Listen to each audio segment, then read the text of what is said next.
Os espíritos durante os combates. Durante uma batalha, há espíritos assistindo e amparando cada um dos exércitos? Sim, e que lhes estimulam a coragem. Estando numa guerra, a justiça sempre de um dos lados, como pode haver espíritos que tomem o partido dos que se batem por uma causa injusta? Bem sabeis haver espíritos que só se comprazem na discórdia e na destruição. Para esses, a guerra é a guerra. A justiça da causa pouco os preocupa. Podem alguns espíritos influenciar o general na concepção de seus planos de campanha? Sem dúvida alguma, podem influenciá-lo nesse sentido, como com relação a todas as concepções. Poderiam maus espíritos suscitar-lhe planos errôneos com o fim de levá-lo à derrota? Podem, mas não tem ele o livre-arbítrio?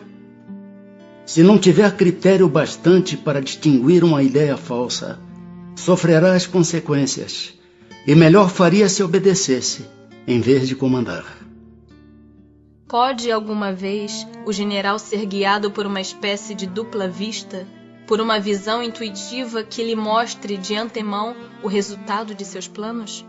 Isso se dá frequentemente com um homem de gênio. É o que ele chama inspiração, e o que faz com que ele obre com uma espécie de certeza. Essa inspiração lhe vem dos espíritos que o dirigem, os quais se aproveitam das faculdades de que o vêm dotado. No tumulto dos combates, que se passa com os espíritos dos que sucumbem? Continuam, após a morte, a interessar-se pela batalha? Alguns continuam a interessar-se, outros se afastam. Após a morte, os espíritos, que como vivos se guerreavam, continuam a considerar-se inimigos e se conservam encarniçados uns contra os outros? Nessas ocasiões, o espírito nunca está calmo. Pode acontecer que nos primeiros instantes, depois da morte, ainda odeie o seu inimigo e mesmo o persiga.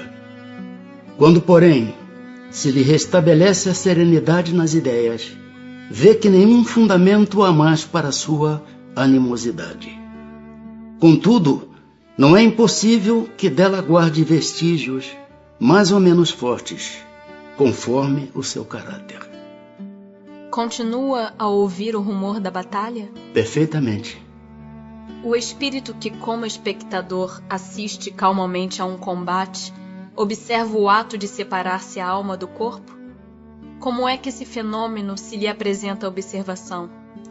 Raras são as mortes verdadeiramente instantâneas. Na maioria dos casos, o espírito cujo corpo acaba de ser mortalmente ferido não tem consciência imediata desse fato. Somente quando ele começa a reconhecer a nova condição em que se acha, é que os assistentes podem distingui-lo a mover-se ao lado do cadáver. Parece isso tão natural que nenhum efeito desagradável lhe causa a vista do corpo morto. Tendo-se a vida toda concentrado no espírito, só ele prende a atenção dos outros. É com ele que estes conversam, ou a ele é que fazem determinações.